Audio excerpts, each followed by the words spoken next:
దేవుని బిడ్లారా, ప్రభు పేరట మీకందరికి నా యొక్క శుభాభివందనములు తెలియజేసుకుంటున్నాను. ఆనాడు ఇశ్రాయేలు ప్రజలకు స్వతంత్ర దేశాన్ని ఇవ్వాలని దేవుడు ఆశపడి మోషేని ఎన్నుకుని వారిని నడిపిస్తూ ఉండగా వారేమో ఆ స్వతంత్ర దేశాన్ని చూడక దేవునిని ఎంతగానో సనుక్కున్నారు.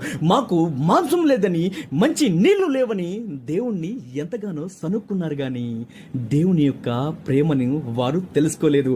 ఇదిగో బానిసలుగా ఉన్న వారిని స్వతంత్రులుగా చేయాలని దేవుడు స్వతంత్ర దేశానికి నడిపిస్తూ ఉంటే వారేమో దేవుణ్ణి సనుక్కుంటూ ఉండిపోయారు. అయితే ప్రియ సహోదరుడా, నీవు కూడా పరమ కానానుకు దేవుడు నిన్ను నడిపించాలని ఆశపడుతూ ఉండగా నీవు కూడా దేవుణ్ణి సనుక్కుంటున్నావా? ఈ లోకంలో ఉండే కొన్ని శోధనలను బట్టి ప్రియ సహోదరుడా, ఆ ఇశ్రాయేలు వలె నీవు దేవుణ్ణి సనుక్కొని దేవుని యొక్క శిక్షకు లోనవక ఆ పరమ కానను వైపు చూస్తూ